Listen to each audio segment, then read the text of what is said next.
Hey guys, tonight we begin with the remarkable lives and incredible resilience of medieval peasants, the everyday heroes who, despite the odds, managed to survive some of the coldest and most brutal nights in history. From makeshift insulation tricks to communal sleeping strategies, their story is one of grit, ingenuity, and determination. So before you get comfortable, take a moment to like the video and subscribe, but only if you genuinely enjoy what I do here. And let me know in the comments where you're tuning in from and what time it is for you. It's always fascinating to see who's joining us from around the world. Now, dim the lights, maybe turn on a fan for that soft background hum, and let's ease into tonight's journey together.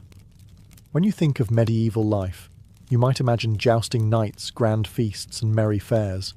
But for the average peasant, winter was less about merriment and more about, how do we not die tonight? It wasn't just a season. It was a test of endurance that came around every year, like an especially cruel teacher who didn't believe in second chances. Picture this. You're living in a tiny mud and stick hut, with walls so thin you could probably hear a bird sneeze from outside. No insulation, no windows, unless you count a small hole stuffed with animal skin. And definitely no thermostat wars with your siblings. The inside temperature of your home was usually just a polite couple of degrees above whatever the weather was doing outside.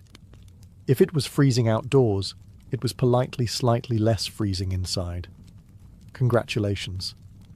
Nights were the worst. Darkness swallowed everything. The wind howled like an angry ghost, and the fire in the hearth sputtered pathetically, doing its best, but mostly just roasting the toes of whoever was sitting closest. If you were on the other side of the room, sorry, you might as well have been camping outside, with worse snacks. Clothing wasn't much help either.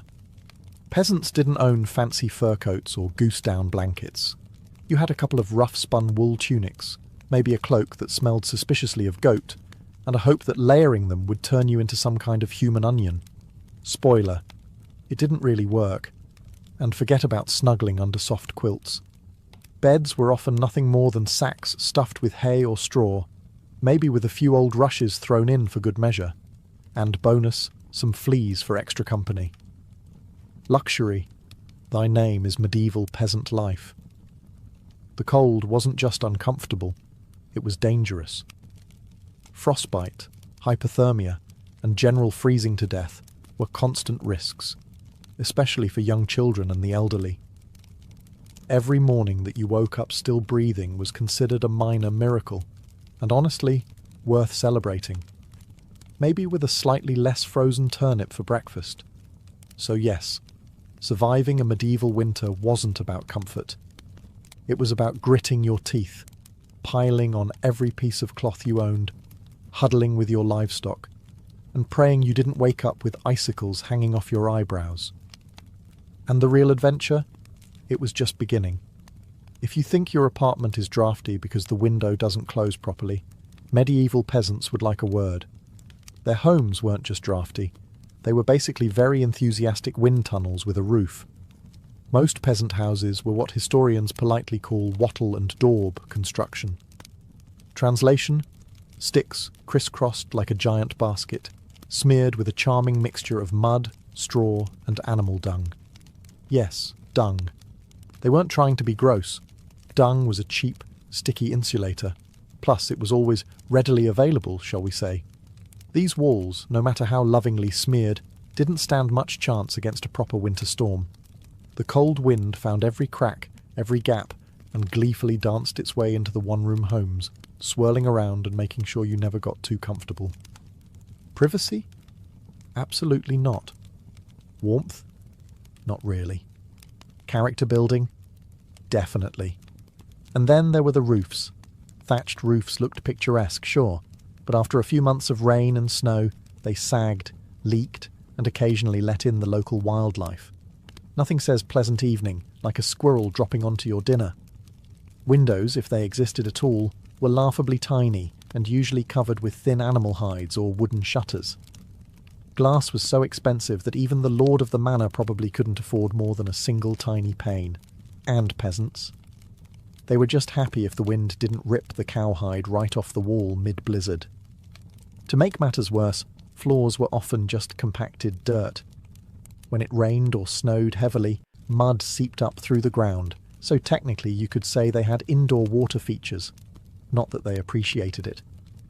In winter, every step inside your own home could feel like trudging across a frozen marsh. Cold from below, cold from above, cold from inside. It was a three-dimensional assault on your body heat. But medieval peasants weren't the type to whine. They packed gaps with moss, jammed old rags into the worst drafts, and huddled close to each other. Human insulation at its finest. Creativity, stubbornness, and a bit of sheep grease rubbed into the walls were often the only things standing between them and becoming medieval popsicles. Because if your house was falling apart, and your best protection against the elements involved mud and goat hair, well, at least you could laugh about it. Sort of. If your teeth weren't chattering too hard. As if the freezing air wasn't enough, medieval peasants also had to battle a silent enemy rising from below, the frozen ground itself. Floors weren't really floors back then. They were just slightly flatter patches of earth inside your home. Maybe if you were lucky, someone had thrown down some straw or old rushes to give you the illusion of comfort. But make no mistake, you were sleeping one insulted back away from the cold, hard dirt. And oh, that cold was relentless. It seeped up from the earth like an evil little ghost, worming its way through the straw into your bones and straight into your very soul. If you dropped anything onto the floor during a winter night, congratulations. It was now part of the permafrost. Medieval peasants tried to fight this grim battle in a few ways. One method was layering thick mats of straw across the floor. If you could afford it, or, more realistically, if you could steal enough of it from your neighbour's field without getting caught, you might have a decent insulating barrier. But straw flattened fast, got mouldy even faster, and added an extra crunchy soundtrack to your already miserable nights. Some homes layered dried rushes onto the dirt instead. Every so often they would throw fresh rushes on top without cleaning out the old ones. Over time, this created a fascinating ecosystem of decomposing plants, fleas, and whatever mystery creatures decided to move in. It was basically medieval carpet padding. If your carpet was alive, slightly damp, and smelled like a wet dog. Beds, for those who had them, didn't solve much. They were usually little more than wooden frames packed with, you guessed it, more straw or hay. Instead of cosy mattresses, you had poking, shifting, crunchy layers that did little against the cold radiating from below. Tossing and turning wasn't about comfort. It was a desperate, awkward dance to keep blood flowing and avoid freezing one side of your body. The truth is, medieval peasants didn't conquer the icy ground so much as learn to live uncomfortably above it. A good night's sleep wasn't about dreams or softness. It was about waking up with all your toes still attached. And if you could pull that off, hey, you were doing better than most. If medieval homes had a single hero during winter, it wasn't the roof, or the walls, or even the brave layers of dirt and dung insulation. It was the hearth, a crackling, stubborn fire pit that served as the only real defence against the cold, the darkness, and the general gloom of medieval life. At the centre of nearly every peasant home was a simple fire. No fireplace with a fancy stone mantel, no neat chimney sweeping the smoke skyward. Instead, you had a basic pit or pile of stones, some half-burned logs, and enough smoke pouring into the room to make you wonder if you were slowly becoming a ham. That's right. Most homes didn't even have chimneys. Smoke just kind of did its best. It drifted out through small holes in the roof, cracks in the walls, or right into your lungs if it was feeling lazy that evening. It wasn't ideal for breathing, or your overall lifespan. But on the bright side, it did a great job of fumigating fleas and other unwanted guests. Who needs pest control when you're marinating in smoke 24/7? The hearth wasn't just about warmth either. It was the kitchen, the light source, and sometimes even the medieval version of a television. People sat around the fire telling stories, gossiping, or just staring into the flames because, frankly, there wasn't much else to do after sunset. Keeping the fire alive wasn't just a nice idea, it was mandatory. Letting the fire die out at night was like putting up a sign for the cold to come in and finish you off. Plus, reigniting a fire in winter wasn't as easy as striking a match. You had to work with flint, steel, kindling, and more prayers than you'd ever offered before. Everyone in the family had a duty, stoking the flames, watching the embers, adding peat, sticks, or if you were lucky, a precious piece of dry wood. It was a constant battle between human persistence and the smothering cold that wanted nothing more than to snuff you out. The hearth didn't guarantee survival, but without it, survival was downright impossible. It was a smoky, sputtering, often disappointing little fire. But in a medieval winter, it was the beating heart of hope. If there was one thing medieval peasants feared more than running out of ale, it was letting the fire go out overnight. Without that warm, flickering lifeline, the cold would creep in faster than a tax collector after harvest. And in the dead of winter, restarting a fire from scratch wasn't just inconvenient, it could be deadly. Matches didn't exist yet. Lighters? Dream on. Rekindling a fire meant striking flint and steel together, praying for a single precious spark, and then coddling that spark with tender love and whatever dry kindling you hadn't already burned days ago. Imagine trying to do all this in the freezing dark, half asleep with frozen fingers. Now add a hungry wolf howling in the distance for extra motivation. So peasants got smart. They banked the fire. No, not in a cosy savings account. Banking meant carefully burying the embers under a mound of ash right before bed. The ash acted like a blanket, insulating the glowing coals and keeping them alive, just barely, until morning. If you did it right, you could stroll over at sunrise, poke the pile a little, add fresh wood, and, voila, fire without the frostbite. But if you did it wrong? Well, let's just say mornings got a whole lot colder and a whole lot grumpier. Fire banking was an art, passed down from parent to child like a prized family recipe. Everyone had their own little secrets. Some said use dry ash only, others insisted a bit of dampness was key. Some packed the embers tight, others let them breathe. You could practically start a medieval argument just by suggesting a better fire banking method. It was the ancient version of arguing over barbecue techniques, just with slightly higher survival stakes. Sometimes banking the fire wasn't enough. A howling wind might sneak through a crack and snuff it out anyway, or a clumsy sheep might stumble into the hearth. Yes, it happened. That's why some families took turns getting up in the night to check the coals, basically the medieval equivalent of sleepwalking to the thermostat. In the end, fire banking was less about mastering nature and more about buying just a few more precious hours of warmth. And if you woke up to even a single surviving ember, that was your victory, right there, and enough to face another day of battling the cold. In medieval times, the phrase, "the more, the merrier," wasn't just about parties. It was a winter survival tactic. When the fire sputtered and the freezing winds whistled through every crack, there was one surefire source of warmth, each other. And if that meant sleeping cheek to cheek with your entire family, neighbours, livestock, and possibly a very confused goose, so be it. Forget about personal space. Privacy wasn't even a concept. On the coldest nights, the goal wasn't comfort. It was, don't wake up frozen to the floor. Entire households piled into the warmest corner of the house, wrapped in whatever scraps of cloth they could find, and formed what could best be described as a desperate, snoring human lasagna. Younger kids squeezed in between parents, grandparents snuggled under the outer layers, and if Cousin Ethel showed up unexpectedly, well, there was always room for one more. If you were lucky, you got to sleep in the middle, where body heat radiated from all sides. If you were unlucky, you were on the edge, the medieval equivalent of sleeping next to the door of a meat locker. And woe to the person who moved too much during the night.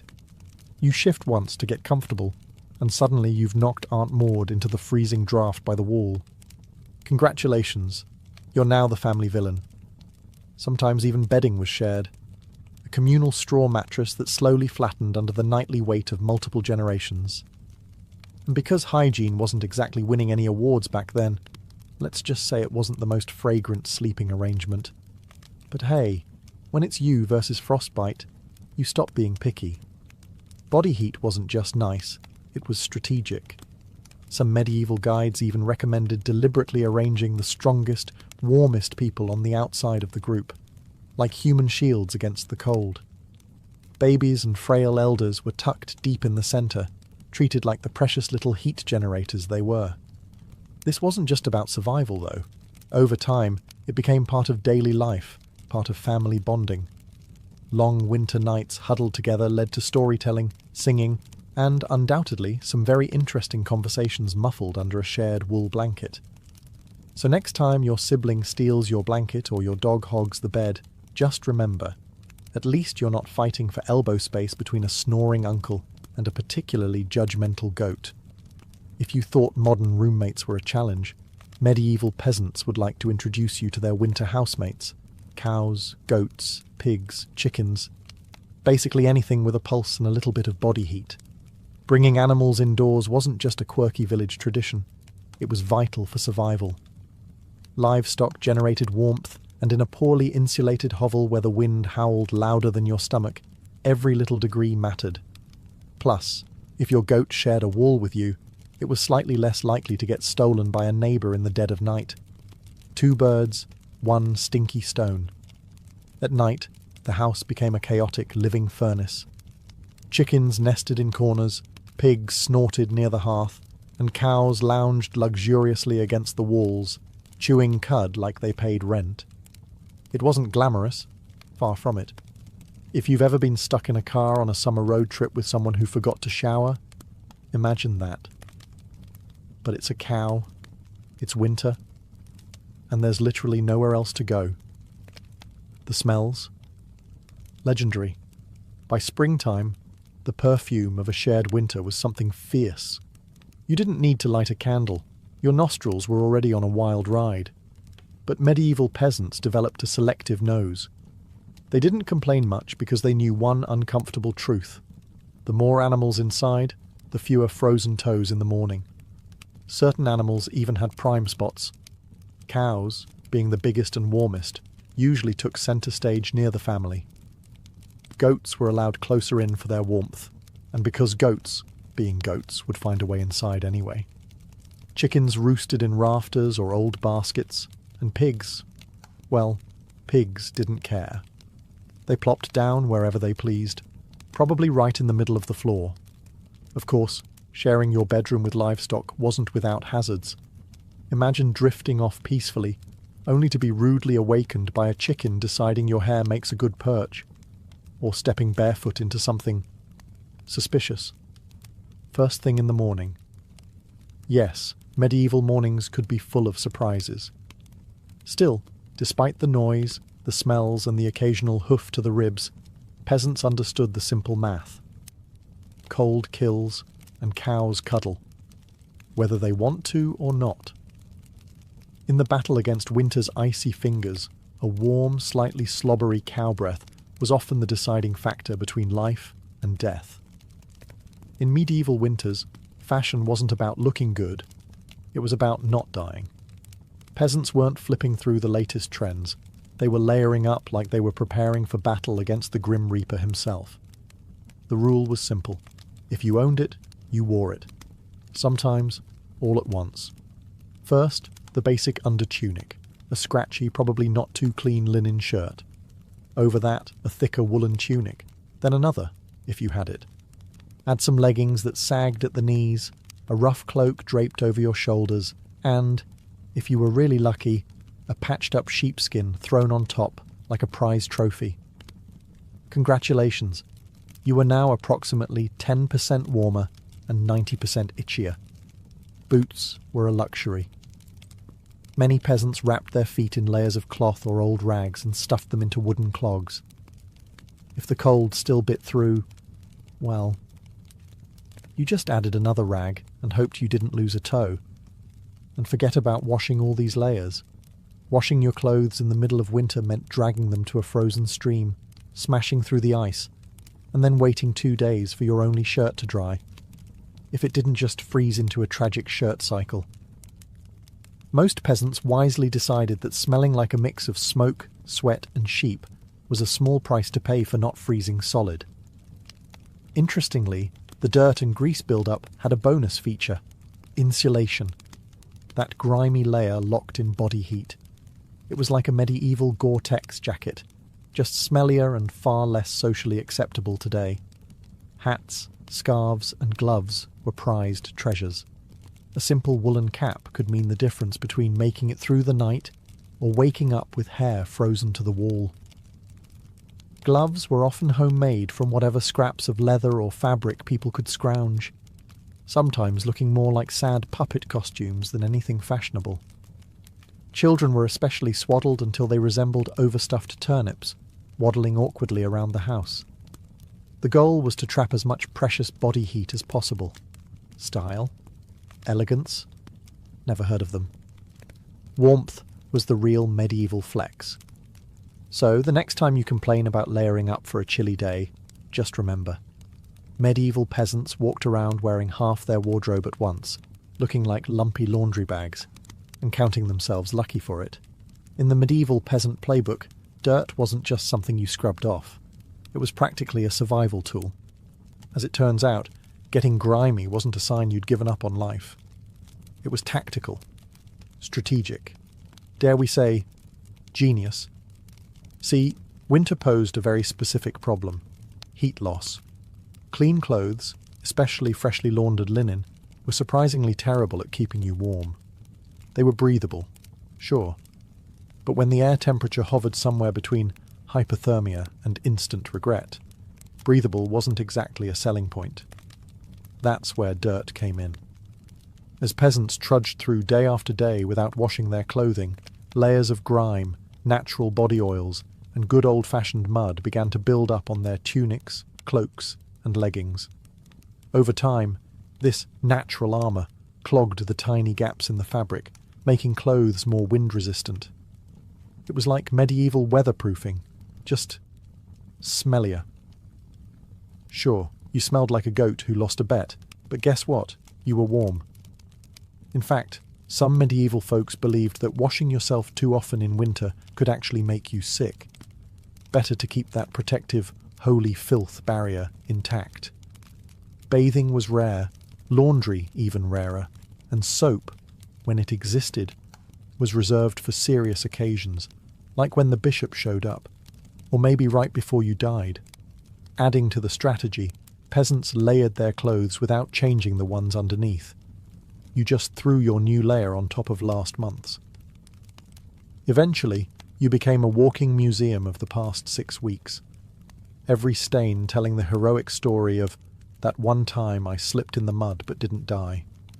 To outside observers, medieval peasants might have looked and smelled like they had completely given up on hygiene. But the peasants knew better. That grimy, crusty tunic was a thermal shield against death by frostbite. It wasn't glamorous, but neither was freezing to death because you wanted to smell like flowers. Besides, in a world where literally everyone stank to high heaven, you weren't offending anyone. Nose blindness was practically a way of life. So yes, in medieval winters, filth wasn't failure. It was fashion. It was function. And if you had a thick, greasy outer layer by February, you, my friend, were winning at life. If you thought medieval peasants spent their winters tucked into plush featherbeds with embroidered quilts, think again. The reality was a bit more rustic. And by rustic, I mean, let's sleep on a pile of dead plants and hope for the best. Beds, in the medieval peasant world, were usually a rough wooden frame, if you could afford one, covered with a big sack stuffed full of straw, hay, or old rushes. That's it. No memory foam, no orthopedic support, no 5-star hotel experience. Just a crunchy, lumpy, slightly pokey mess that smelled faintly of barnyard and regret. Every toss and turn in the night brought a delightful soundtrack of crinkling straw, and the occasional sharp jab from a rogue stalk. Some peasants even skipped the wooden frame altogether and just threw the straw straight onto the dirt floor, creating a luxurious, ground-level sleeping experience that modern influencers would probably rebrand as earth-connected slumber. The straw mattresses weren't just uncomfortable, they were temporary. Over time, the straw flattened, grew mouldy, attracted bugs, and generally turned into a biological hazard zone. Changing the straw was a big event, usually done a few times a year if you were diligent, or whenever your bed started actively moving without your permission. Rushes were a popular alternative. These long grasses were spread thick on the floor, sometimes mixed with herbs like lavender or rosemary to mask the overwhelming odour livestock aroma of daily life. Fresh rushes smelled lovely, for about a day. After that, they became part of the muddy, trampled landscape inside the house, blending seamlessly with dirt, food scraps, and whatever else wandered in. And let's not forget the bedfellows. Fleas, lice, and other charming critters loved straw bedding almost as much as the peasants did. If you woke up scratching more than you slept, congratulations. You were living the authentic medieval experience. Despite the hardships, these humble beds were lifesavers. Piles of straw provided a crucial insulating layer against the frozen earth, and clumping together atop them created pockets of shared body heat, medieval central heating at its finest. So, next time you sink into your soft, supportive mattress, just remember, somewhere out there, a medieval peasant is looking down at you from history, grinning through a mouthful of missing teeth and saying, "Must be nice." When you live in a house made of sticks, mud, and optimism, you quickly learn that winter breezes aren't just a nuisance, they're personal attacks. Medieval peasants didn't just fight the cold from the outside, they fought it from inside their own homes, armed with nothing but whatever they could cram into the cracks. And trust me, there were a lot of cracks. Walls warped, mud crumbled, thatch sagged. The cold seemed to find new places to sneak in every night, like a mischievous poltergeist with a grudge. Sealing up the house became an art form. Peasants stuffed gaps with moss, straw, scraps of old cloth, bundles of dry grass, and sometimes even animal hair. If it was soft, squishy, or vaguely insulating, it was jammed into a hole somewhere. Some particularly determined souls daubed extra layers of mud and dung over the outside of their walls as an annual winter project. Imagine standing there in freezing weather, slapping cold manure onto your own house while muttering, "This is fine, this is luxury." Because in a way, it was. Roof leaks were another battlefield. Thatch, while cheap and plentiful, wasn't exactly waterproof, especially after a few seasons of rain and snow. Peasants would plug holes in the roof with spare bits of cloth, bundles of reeds, or, in moments of true desperation, chunks of turf stolen from the nearest field. Every home eventually started to look like a slightly sad patchwork quilt made by someone who gave up halfway through. Doors? Windows? If you had them, you were lucky. But even then, they were little more than wood planks hung by iron nails and sheer stubbornness. Window holes were often covered with animal hides or thick cloth soaked in animal fat to block out the worst drafts, and add a bonus aroma of mystery meat to the living space. Every night was a battle between human ingenuity and the relentless sneaky cold. One minute you were warm, the next minute a sudden gust would find the one spot you missed, slapping you awake like a frosty hand of doom. Yet somehow, through cleverness, stubbornness, and a refusal to accept slightly frozen as a permanent state of being, medieval peasants patched, stuffed, and muddled their way through the worst winters nature could throw at them, one muddy handful at a time. When the cold bites hard enough to keep you awake at night, medieval peasants had a solution. Don't even try to pretend everyone's sleeping at once. Instead, they developed a survival strategy that today would make any military commander proud: sleeping in shifts. It wasn't some grand, organised system with whistles and roll calls. It was far simpler and much more desperate. Half the household stayed awake, tending to the fire and patching up stray drafts, while the other half curled up under threadbare blankets and hay, trying to catch a few precious hours of half-frozen sleep. The fire needed constant attention. Left alone, it would die down, and restarting it, remember, was about as easy as getting a stubborn donkey to dance. So someone had to be on ember patrol, and since no one wanted to get up once they were finally warm-ish, families rotated shifts. You dozed for a few hours, got elbowed awake, then stumbled over to the hearth to poke, prod and curse the fire back to life, while trying not to step on a goat. The rotation wasn't glamorous. There were no night vision goggles, no late-night snacks, and certainly no 5 more minutes snooze buttons. Just stiff joints, heavy eyelids, and a growing resentment toward whoever snored loudest during your shift. Children old enough to hold a stick were pressed into service, learning early that in winter, everyone pulled their weight, or froze trying. Grandparents sometimes stayed by the fire longer, both because of their experience and, frankly, because arthritis made lying down and getting up again a monumental event. And when it was your turn to sleep, good luck. With people moving about, animals rustling, wind battering the walls, and the occasional sharp nudge from a sibling who, accidentally, rolled over too hard, getting quality rest was a miracle. Yet despite the exhaustion, the system worked.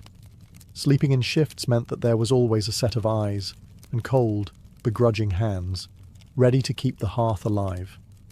The embers survived, and by extension, so did the family. So next time you grumble about waking up to adjust the thermostat or let the cat out, spare a thought for the medieval peasant, squinting into a smoking fire at 3 a.m, wondering if toes were really that important after all. You know it's cold when you have to think about how you breathe just to stay alive. Medieval peasants didn't just battle the freezing air with cloaks, fires, and creative sleeping arrangements. They even adjusted the way they inhaled and exhaled to survive the night.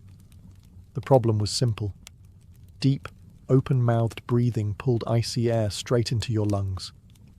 In a world where pneumonia could kill you faster than you could say, "Hail Mary," that was a risk nobody wanted to take. So peasants learned the art of what you might call survival breathing. Instead of sucking in huge gulps of air like they'd just run a marathon, they kept their breathing shallow, slow, and, most importantly, through the nose. The idea was to gently warm the incoming air a bit before it hit their lungs. It wasn't perfect, but it was better than coughing yourself into the grave by February. If you accidentally took a big mouthful of cold air, congratulations. You just bought yourself a ticket to a week of hacking up bits of what felt like your soul, with no doctors in sight, and grandma treating you with hot onion tea and firm prayers. Some people even tucked parts of their cloaks, shawls, or rags up over their faces while they slept, creating a makeshift breath-warmer barrier. Of course, this also meant you ended up with a damp, slightly soggy fabric patch clinging to your mouth by morning, but hey, it beat freezing from the inside out. Children were taught these tricks early on. Parents would scold little ones for panting like dogs, indoors during the cold months. And honestly, between strict breathing lessons, itchy wool layers, and sleeping next to an aggressively gassy goat, medieval childhood winters were character building on a whole different level. At night, tucked into straw bedding under piles of cloaks, and next to a gently steaming cow, breathing became an art form.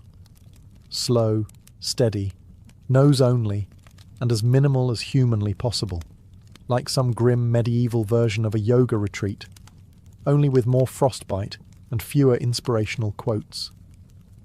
In the grand survival playbook, it wasn't the flashiest strategy, but it worked. One shallow breath at a time, peasants endured another night in the long, relentless war against winter. In the endless battle against medieval winter, peasants discovered an unlikely secret weapon: a full stomach. Turns out, one of the best ways to fight off the cold wasn't another scratchy wool cloak. It was stuffing yourself with something hearty and heavy right before bed. Calories meant warmth. The more your body had to digest, the more it heated itself up doing the work. It's basic medieval thermodynamics. Eat a heavy meal, generate internal heat, and maybe, just maybe, survive until morning without turning into a peasant-shaped popsicle. So what did medieval peasants pile onto their plates before a long, freezing night? Think thick stews, heavy with root vegetables like turnips, onions and parsnips. Grains were lifesavers too. Oat porridge, barley gruel, or dense, chewy rye bread. If you were especially lucky, say, after a festival day or a generous slaughter, you might even get a hunk of salted pork or a slice of dried sausage thrown into the pot. This wasn't comfort food in the Instagram sense. No delicate presentation. No artisanal garnishes.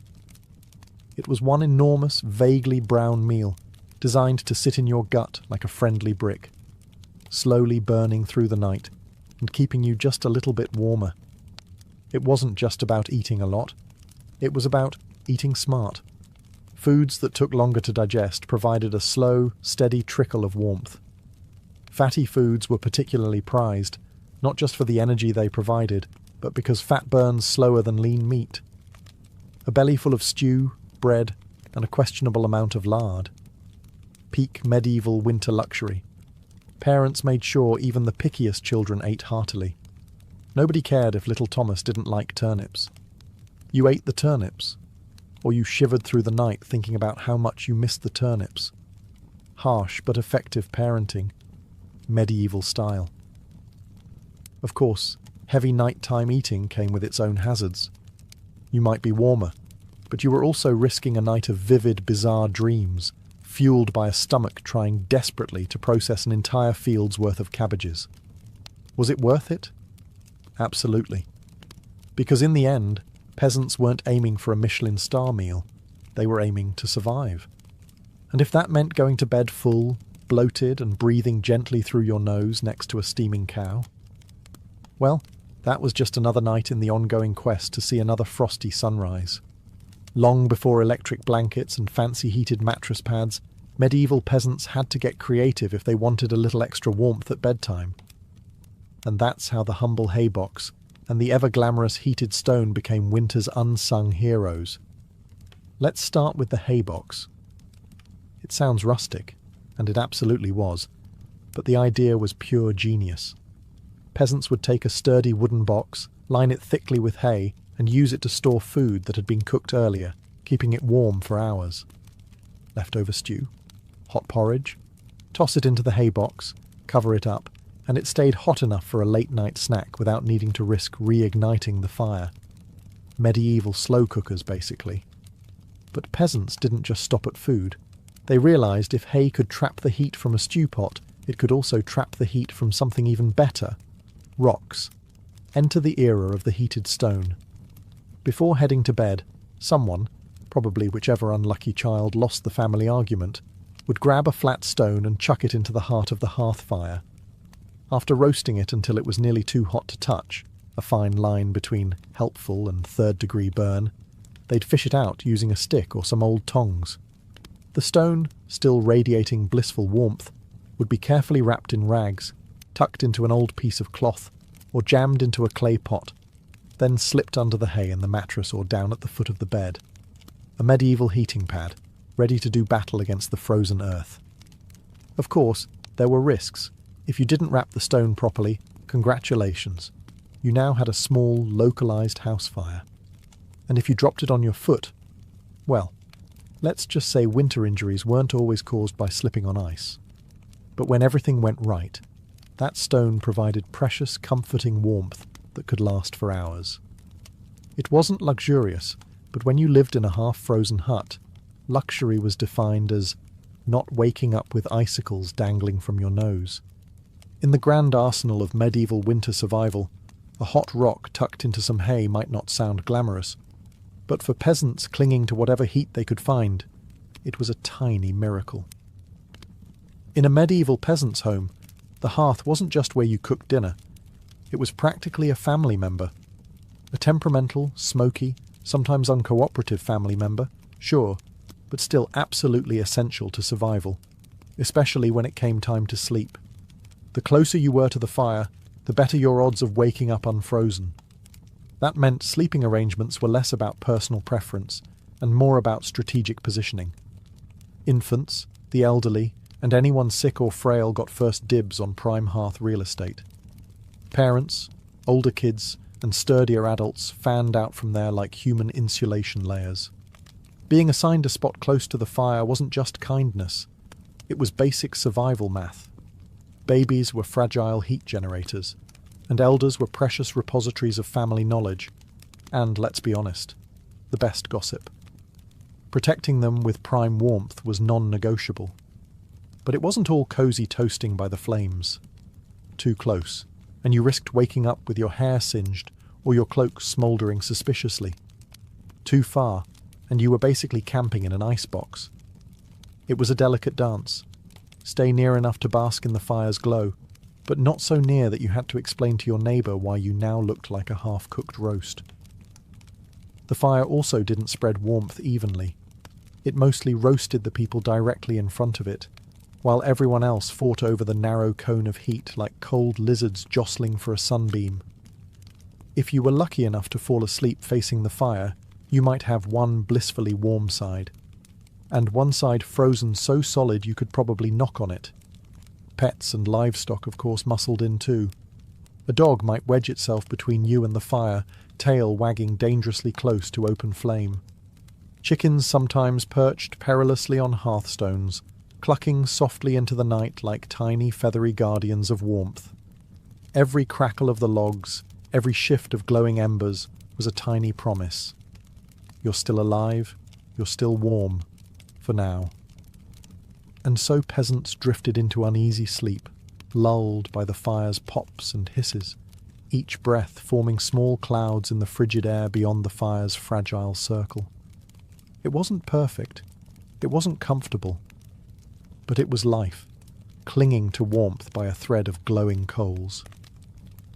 In the medieval world, no one survived winter alone, unless they wanted to become a very stylish frozen statue by January. Survival wasn't just a family affair. It was a village project, a messy, muddy, loud collaboration where everyone's warmth and life depended on everyone else.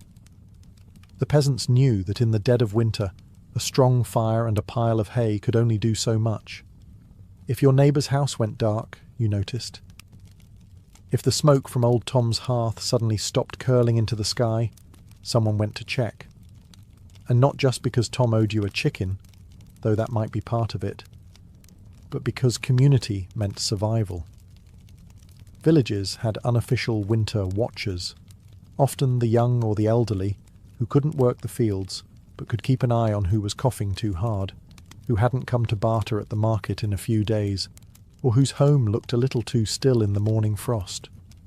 These people were the medieval version of neighbourhood patrol, minus the reflective vests, plus a lot more sheep. If a family's fire went out, it was a near emergency.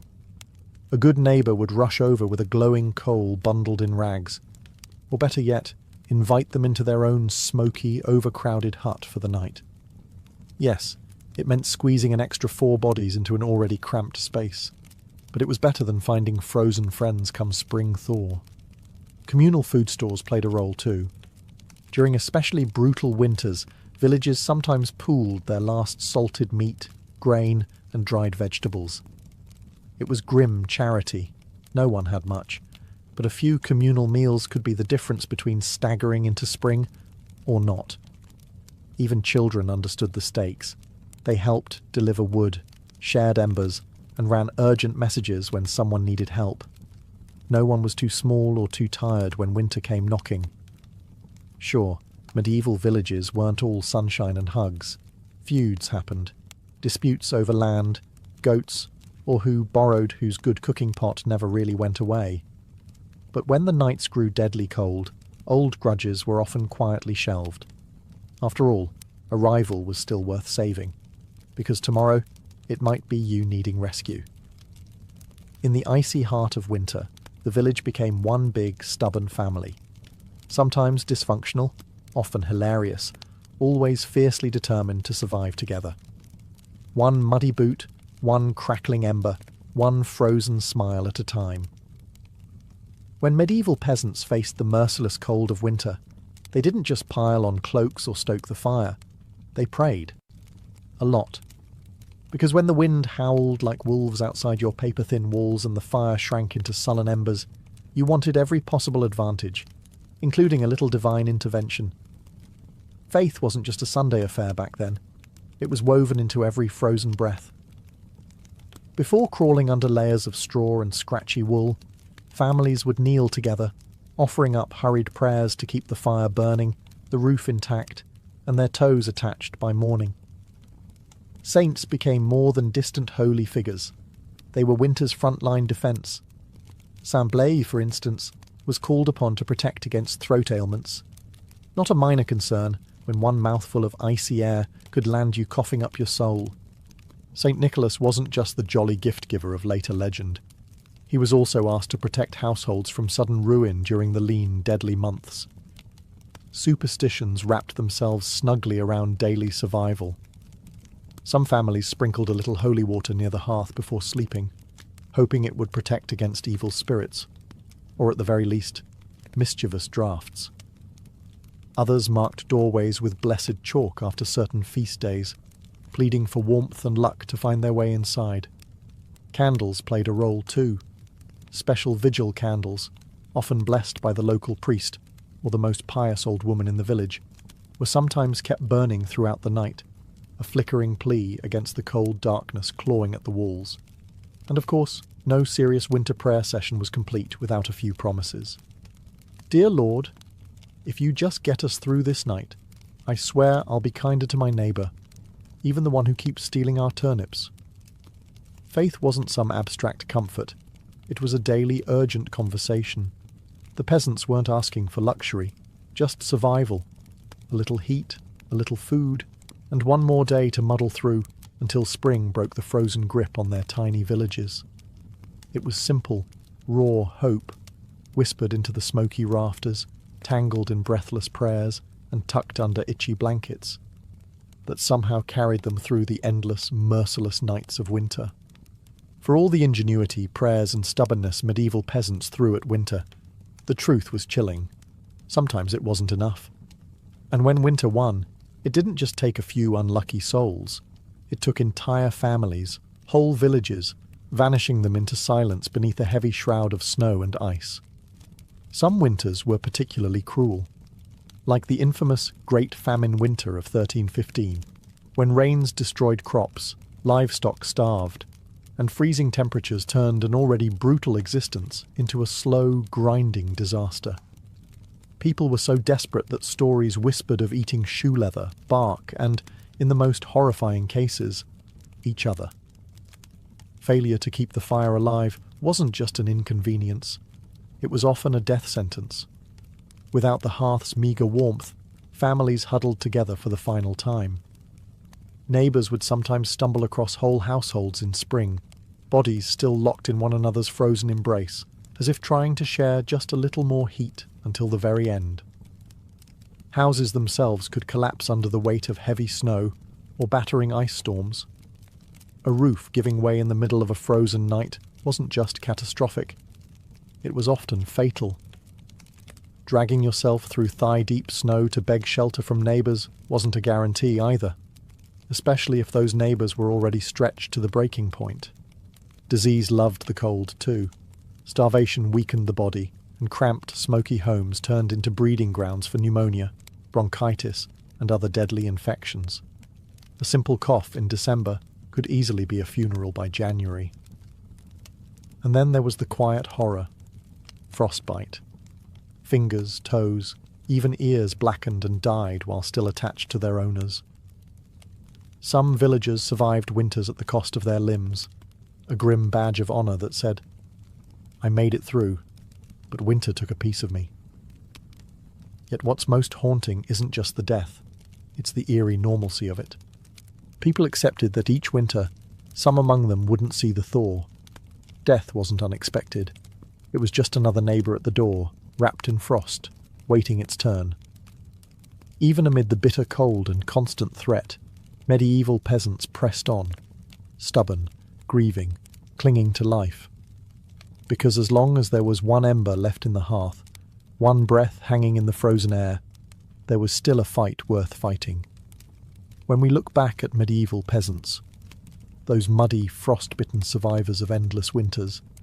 It's tempting to see only their hardships, the cracked hands, the frozen toes, the smoke-choked huts. But buried beneath all that struggle is something far more powerful, a legacy of raw, stubborn ingenuity and unbreakable endurance. They didn't have central heating, thermal jackets, or cozy memory foam mattresses. They didn't even have the luxury of assuming they'd survive until spring. But what they did have, and what they left behind, was the blueprint for resilience.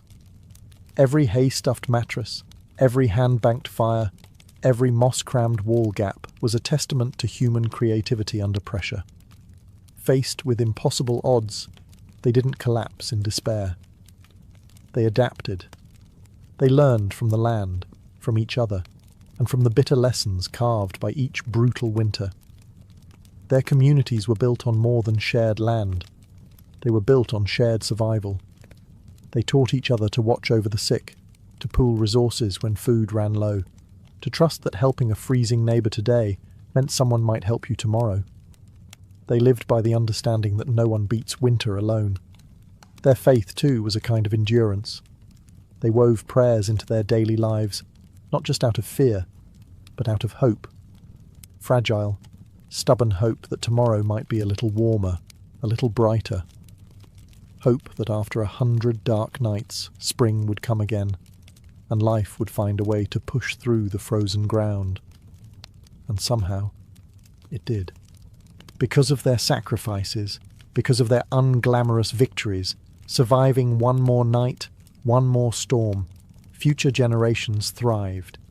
Bit by frozen bit, they pushed humanity forward, enduring winters their ancestors could barely survive, until warmth and comfort became common expectations instead of distant dreams. Their blood, sweat, and ingenuity are stitched invisibly into the lives we live now. Every cozy blanket, every warm house, every lazy winter evening spent sipping tea under soft lights. All of it is the end result of countless medieval peasants refusing to give in to the cold. So the next time the wind howls outside your double-paned window, maybe spare a thought for them. The nameless, fearless ones who turned shivering survival into a living legacy. One ember, one breath, one stubborn heartbeat at a time. Anne Boleyn didn't come into the world with a crown on her head or armies at her feet. Born around 1501, likely at Blickling Hall or Hever Castle, she was the daughter of Thomas Boleyn, an ambitious diplomat, and Elizabeth Howard, a noblewoman with powerful family ties.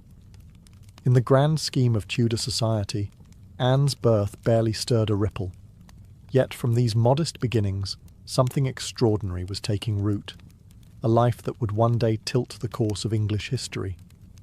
From an early age, Anne was set apart not by her wealth, but by her mind. She was clever, spirited, and, by all accounts, magnetic. Recognizing her potential, her family sent her abroad to the continent, where her education truly began. First, she served Margaret of Austria in the glittering court of the Netherlands, an experience few English girls could dream of. There, Anne absorbed the art of diplomacy, refined manners, and the subtle dance of European politics. But it was in France that Anne's brilliance was truly polished. She spent years in the sophisticated courts of Queen Claude and Queen Marguerite of Navarre, learning the language of influence, elegance, flirtation, wit. While other young women perfected their embroidery, Anne mastered conversation, intrigue, and the art of commanding attention without ever seeming to seek it. By the time she returned to England in the early 1520s, Anne was something rare, a woman who could rival the sophistication of continental courtiers while carrying the ambition of a rising English house. She wasn't a classic beauty. Even her admirers admitted as much, but she was arresting. Dark eyes that sparked with intelligence, a quick, musical voice, a way of moving that suggested purpose just barely concealed beneath layers of courtly grace. Anne didn't just enter rooms, she changed their gravity. At a time when a woman's fate was often sealed by birth and marriage, Anne refused to drift quietly into obscurity. She had seen the power that charm and intellect could wield in foreign courts, and she intended to use that knowledge at home. Anne Boleyn was still a young woman then, clever, ambitious, untested. But history was already beginning to stir around her. The girl who returned to England was no longer just Thomas Boleyn's daughter. She was a player in a larger game, one that would soon engulf the crown itself. When Anne Boleyn returned to the English court, she was unlike anyone the nobility had ever seen.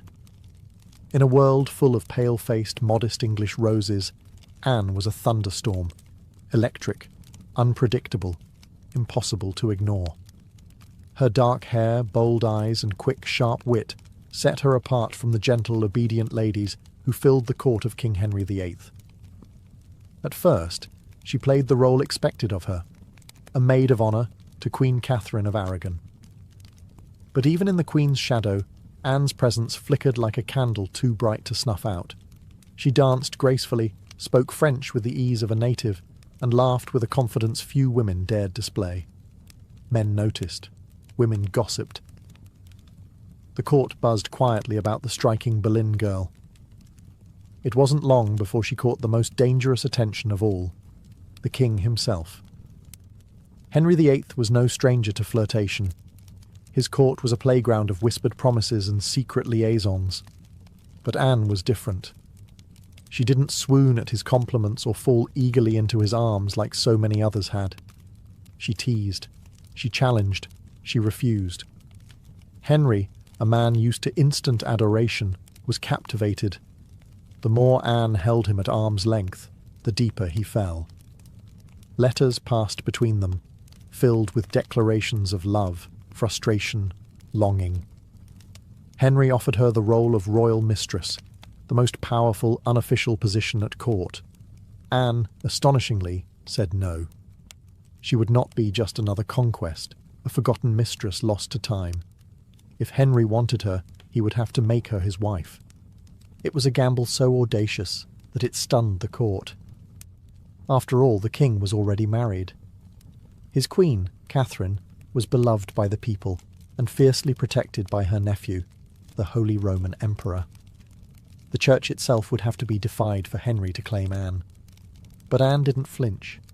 She had lived in the courts of Europe, where queens wielded soft power from behind lace fans and painted smiles. She knew ambition was a dangerous game, but it was a game she intended to win. Standing in the candlelit halls of the English court, Anne Boleyn made her choice, not to be merely admired, but to change her destiny, and England's, forever. What began as an intense flirtation between King Henry VIII and Anne Boleyn soon spiralled into a national crisis. Henry wasn't merely besotted, he was obsessed. And in his obsession, he was willing to tear apart everything England had known for centuries. The king's desire to marry Anne hit a small snag, namely, he was already married to Queen Catherine of Aragon. Catherine, dignified and resilient, refused to quietly step aside. She had been Henry's faithful wife for 2 decades, and in the eyes of God and the English people, she was the rightful queen. Divorce wasn't just scandalous, it was almost unthinkable. But Henry was determined. He convinced himself, and tried to convince everyone else, that his marriage to Catherine was cursed because she had once been married to his brother, Arthur. Never mind that the Pope had granted special permission for their union years ago. Henry now insisted that his soul was damned unless he annulled the marriage. Anne, for her part, knew better than to appear too eager. She kept herself just out of reach, alternately encouraging Henry's hopes and maintaining her distance. Every glance, every word was measured. She wasn't merely aiming for marriage, she was positioning herself to become Queen of England. The court erupted into whispers and factions. Some noble families eagerly courted Anne's favour, seeing the winds of power shifting. Others clung fiercely to Queen Catherine, horrified at the idea of Anne replacing her. Diplomats wrote desperate letters back to Rome. Foreign monarchs threatened retaliation. Henry's own advisers shifted uneasily, sensing the ground trembling beneath their feet. As months turned into years, Henry's frustration grew. He bombarded the Pope with petitions, manoeuvred his lawyers into finding loopholes, and slowly began to realise that the church would not bend easily. Catherine had powerful allies, including her nephew, Emperor Charles V, the most powerful man in Europe. Still, Henry pressed on, defying advice, tradition, and increasingly, the law itself. His courtship with Anne had become something far greater than personal desire. It was now a challenge to the very structure of England's political and religious life. Anne wasn't just capturing a king's heart. She was dragging an entire kingdom into uncharted waters. A dangerous game had begun, and there could be no turning back. After nearly 7 agonising years of manoeuvring, scandal and diplomatic chaos, Anne Boleyn's gamble paid off.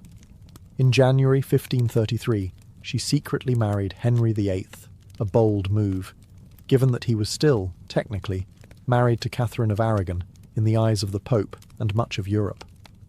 By June, Anne was crowned Queen of England in a lavish ceremony at Westminster Abbey. It should have been the crowning moment of her life, but the atmosphere was far from universally joyful. The people of London watched with wary eyes. Some cheered, others muttered prayers for Queen Catherine. Many wondered if this new queen, with her French manners and daring spirit, was a blessing or a curse. Anne entered her queenship not as a beloved figure, but as a storm. Unlike Catherine, who embodied traditional English values of humility and piety, Anne was dazzling, provocative, and politically savvy. She wore bold colours, commanded the court with sharp intelligence, and made powerful enemies with breathtaking speed. Her position, while seemingly secure, was also terrifyingly precarious. Everything rested on one thing: providing Henry with a male heir. Anne knew this as keenly as anyone. She was not merely Henry's lover anymore, she was the hope of a dynasty. Early in her pregnancy, Anne and Henry were elated, certain the child would be a boy. But in September 1533, Anne gave birth to a daughter, Elizabeth. To Anne's credit, she masked her crushing disappointment with grace, insisting the next child would surely be a son. Henry, however, was less composed. His eyes, once full of adoration, now flickered with doubt. Still, for a time, Anne's star burned brightly. She reshaped the English court in her image, elevating her family to unprecedented heights and becoming the first queen in English history crowned with the sacred oil usually reserved for kings. Her influence was vast. Foreign ambassadors sought her favour. Courtiers reshuffled alliances to be in her good graces. The once obedient Henry began moving England officially away from Rome, creating the Church of England with himself at its head, all so that Anne's crown could not be questioned. Yet even in her triumph, dark clouds gathered. Friends whispered behind their hands, rivals circled, waiting, and Henry, fickle and restless, was already beginning to look beyond the brilliant woman who had rewritten the kingdom for him. Anne had won the throne, but keeping it would demand more than charm, ambition, or even love. Anne Boleyn had climbed higher than almost any woman of her time. But the higher you rise, the harder the fall. Almost from the moment she placed the crown on her head, the cracks in her world began to show. At the heart of Anne's struggles was the pressure to produce a male heir. Her first child, Elizabeth, though bright and healthy, was not the son Henry VIII had hung his dynastic hopes upon, and the clock was ticking. Anne suffered multiple pregnancies in quick succession, but heartbreak followed, miscarriages that left her physically weakened and emotionally battered. Each lost child chipped away at the foundation she had built. Henry, once passionately devoted, began to pull away, his disappointment carving rifts between them. Anne, never one to suffer in silence, argued, demanded, fought to keep her place. But Henry, a man who prized obedience as much as beauty, grew tired of her sharpness, her defiance, the very fire that had once drawn him in. Outside the royal chambers, enemies were gathering like wolves. Many nobles who had tolerated Anne's rise with gritted teeth now openly schemed for her downfall. Catherine of Aragon's supporters never forgave Anne for what they saw as theft and sacrilege.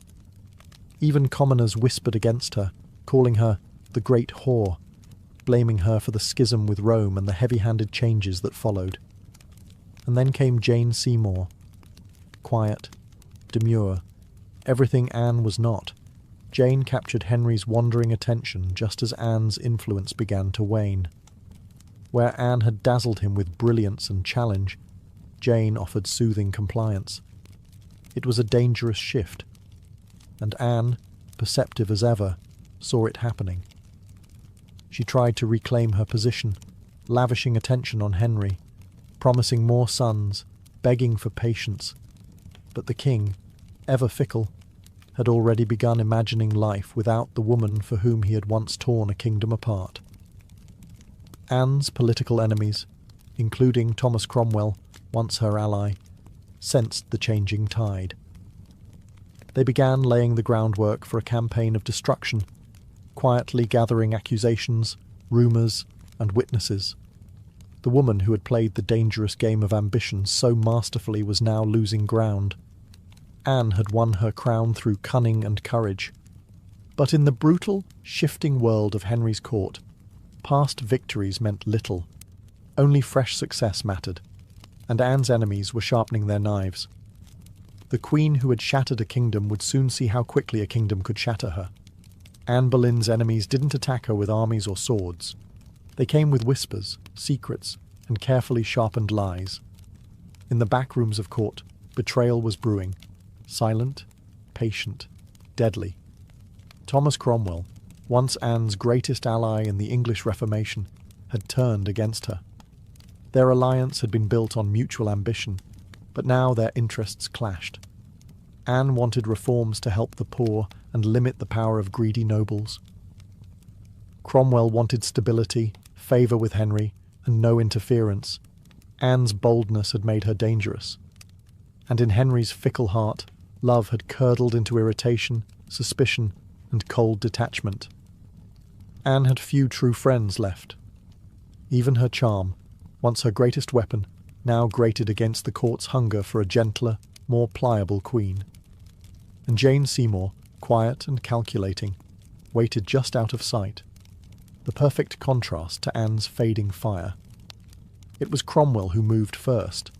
Knowing Henry was restless, knowing that the king wanted an exit but lacked a convenient excuse, Cromwell offered a solution. What if Anne could be removed, not by divorce, which would humiliate Henry, but by disgrace? The accusations were wild, monstrous even. Adultery, incest, conspiracy against the king. Anne, the proud, brilliant queen, painted as a betrayer, a temptress, a threat to the very crown she once redefined. Cromwell carefully gathered evidence, coaxing confessions under torture, twisting courtly flirtations into damning testimony. Several men, including Anne's own brother, George Boleyn, were arrested. The charges made little sense. They were riddled with contradictions and impossibilities. But in Henry's court, truth was whatever the king needed it to be. Anne, sensing the tightening noose, fought desperately. She appealed to Henry's memory, to the love they had once shared. But it was no use. The man who had once torn England apart for her now refused to meet her eyes. In May 1536, Anne was arrested and taken to the Tower of London. As the great gate slammed shut behind her, she knew the truth. She was no longer a queen. She was a prisoner, a pawn trapped in the brutal game she had once played so masterfully. Betrayal had sealed her fate. And now, alone in the Tower, Anne Boleyn waited for the final move.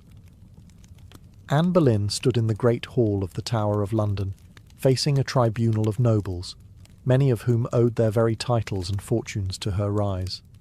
Now, they sat in judgment, cold and watchful, prepared to erase the woman who had once changed the destiny of England. The charges against her were shocking. Adultery with multiple men, including her own brother, George Boleyn. High treason. Conspiracy against the king. In another world, such accusations against a queen would have been unthinkable. But here, now, they were simply theatre. A grim performance designed to give Henry VIII exactly what he wanted. Anne's downfall wrapped in a thin veil of legality. Anne defended herself with the same fire that had once won Henry's heart. She denied every accusation with intelligence, precision, and an unwavering composure that astonished even her enemies. She reminded them that she had been crowned with sacred oil, chosen by God, and anointed as Queen of England. She reminded them of her loyalty, her sacrifices, her love. But it was all for nothing. The verdict had been decided long before Anne set foot in the courtroom. The trial was a spectacle for the court and for the people, a public unmaking of a once unbreakable woman. Witness after witness, many coerced or bribed, spoke damning words. Dates and places contradicted each other. Evidence was flimsy when it existed at all. But the truth was irrelevant now. Anne was found guilty. Her brother George and the other men accused with her were sentenced to death as well. Anne would be executed by beheading, a merciful sentence compared to the usual traitor's death of hanging, drawing, and quartering. When the verdict was read, Anne did not break. She stood tall, her face pale but her spirit fiercely intact. In those final moments before being led back to her cell, she spoke clearly, declaring that she was prepared to die, and prayed that God would have mercy on her soul. As the heavy doors of the hall closed behind her, the court exhaled in relief. The storm Anne had been, brilliant, dangerous, unforgettable, was nearly over. But even then, they did not understand.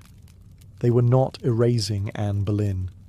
They were immortalizing her, in betrayal, in tragedy, and in legend.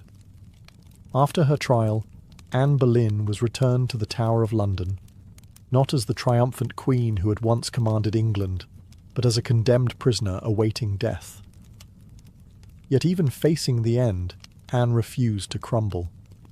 In the cold, echoing halls of the Tower, Anne prepared herself. She spent hours in prayer, kneeling on the hard stone floors, her hands clasped tightly, her voice steady. She confessed to no crimes because she believed she had committed none. She was not afraid to die, she said, but she prayed that her death would bring peace to the kingdom, and perhaps mercy to her little daughter, Elizabeth. Her ladies-in-waiting, those few who had stayed loyal, wept in private. Anne comforted them instead of the other way around. She joked bitterly at times, that she would be remembered as a queen who had lost her head. In her dark humour was the stubborn spark that had made her unforgettable. Henry VIII, meanwhile, showed no sign of mercy. He had already turned his attention to Jane Seymour. Even before Anne's execution date was finalised, Henry was arranging his next marriage. For Anne, this final betrayal, from the man who had once torn down a kingdom for her, must have been the deepest cut. On May 18th, 1536, Anne was told she would die the next morning. She slept little that night. Instead, she spent her final hours in prayer, asking God for forgiveness for all who had wronged her, and perhaps for herself, for the ambition and pride that had led her here. Henry, with a flicker of royal kindness, had arranged for a French swordsman to carry out the execution, faster, cleaner, less brutal than an axe. It was a small mercy, bought perhaps more for the king's conscience than for Anne's comfort. At dawn, Anne dressed carefully for her final moment. A dark grey gown of damask trimmed with fur, a crimson kirtle beneath, colours of dignity, of sacrifice. She pinned up her dark hair and tucked it beneath a simple cap, ready to face the blade with grace. As the tower's cold morning mist curled around the courtyard stones, Anne Boleyn, queen, mother, survivor, fighter, stepped forward. There would be no tears, no pleas, only a final act of courage in the face of history's judgment. Her end was near. But her story was just beginning. On the morning of May 19th, 1536, Anne Boleyn ascended the scaffold built within the Tower of London's walls. A small crowd gathered, courtiers, guards, a few witnesses, all wrapped in silence, as if even the stone walls held their breath. Anne stood tall, her grey gown fluttering slightly in the cold morning breeze. She looked thinner than she had at court, her face pale but calm. There were no hysterics, no broken sobs. If anything, she faced death with the same fierce dignity that had once shaken a kingdom to its knees. She spoke briefly, carefully choosing her final words. She did not accuse. She did not defend herself. She prayed for the king's health and prosperity, the very man who had abandoned her. In those final moments, Anne offered the world not a confession, but forgiveness. Her courage stunned even those who had come to see her fall. The French executioner, brought specially to ensure a swift death, stepped forward. Anne knelt upright, her hands folded in prayer, her eyes lifted toward the heavens. A small white cloth was tied around her eyes. She remained still. The sword flashed once, silent, swift, and Anne Boleyn, queen, mother, history maker, was no more. She was buried quickly in an unmarked grave within the Tower grounds, laid to rest in an arrow chest because no proper coffin had been prepared for her. A queen once crowned in gold, now left to vanish without ceremony. Yet Anne's story didn't end in that cold grave. Her daughter, Elizabeth, the child whose birth had once disappointed a king, would rise to become one of the greatest monarchs in English history. Elizabeth I, the Virgin Queen, whose reign would see the flowering of English art, power, and global influence. A queen who inherited her mother's fierce spirit, sharp mind, and unyielding resilience. Anne Boleyn changed the course of England forever. Her ambition helped trigger the break with Rome and the birth of the Church of England. Her fall showed the world that even queens could be cast aside. Yet through her blood, through Elizabeth, Anne's legacy blazed brighter than any crown she had worn in life. In the end, Anne Boleyn won a kind of immortality, not through her survival, but through her indelible impact on history. By the early 1770s, the American colonies simmered like a pot left too long over a roaring fire. The relationship with Britain, once seen as the proud mother country, had soured into resentment, suspicion, and growing fury. It hadn't started with tea. Years earlier, the Stamp Act had enraged colonists by placing taxes on everything from newspapers to playing cards. That was followed by the Townshend Acts, taxing essentials like paper, glass, and paint. Each new law, passed thousands of miles away by a parliament in which the colonists had no representation, was like another spark landing in dry brush. At first, the anger showed itself in polite petitions and fiery pamphlets. Colonial assemblies drafted formal protests. Merchants organised boycotts. Writers like Samuel Adams and John Dickinson filled newspapers with passionate arguments about liberty and rights. But as time wore on, frustration deepened into something darker. A slow realisation that Britain wasn't listening. Worse, Britain didn't care. Many colonists clung to the hope that if they just made enough noise, if they just reasoned hard enough, Parliament would repeal the taxes. And sometimes they did. The Stamp Act was famously repealed after loud colonial protest. But every small victory was followed by new legislation, new taxes, new insults. It wasn't about the money. It never really was. The taxes themselves were modest by British standards. What infuriated the colonists was the principle. They were being taxed without consent, treated as subjects rather than citizens, ruled like distant possessions rather than partners. Boston, more than any other city, became the beating heart of resistance. The Sons of Liberty, a secretive, fiery group of patriots, grew louder and bolder. In 1770, tensions exploded into violence when British soldiers fired on unarmed civilians in what became known as the Boston Massacre. Blood had already stained the cobblestones. Trust was a thing of the past. By 1773, the colonies were teetering on the edge. A final insult would tip them into open defiance. And it came, not in the form of soldiers or new laws or armies, but in the quiet, seemingly harmless shape of crates stacked with tea. The colonists didn't know it yet, but the night that tea floated in the cold waters of Boston Harbor, the world would change forever. In 1773, Parliament made a critical miscalculation. Believing the American colonies would quietly accept cheaper tea, they passed the Tea Act, a law that was supposed to save the struggling British East India Company and, incidentally, reassert Britain's right to tax the colonies. On paper, it looked like a good deal. The Tea Act allowed the company to sell tea directly to the colonies, cutting out the middlemen, slashing prices, and offering a luxury product at a bargain. A few pennies cheaper. What could possibly go wrong? Everything. Because the problem wasn't the price of tea, it was the principle behind it. The Tea Act left the hated tax on tea firmly in place. Accepting the tea, even at a discount, would mean acknowledging Parliament's right to tax the colonies without their consent. To many Americans, that was unthinkable, a surrender of the liberties they had fought to protect for more than a decade. The news of the Tea Act spread like wildfire through the colonies. Merchants fumed. They saw their livelihoods threatened by a monopoly that would crush local trade. Patriots raged at the hidden message. The Crown still believed it could do whatever it pleased. In Boston, the reaction was especially fierce.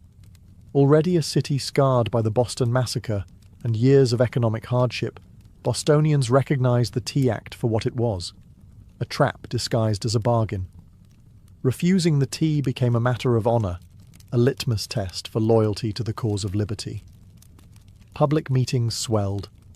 Newspaper columns burned with fiery rhetoric.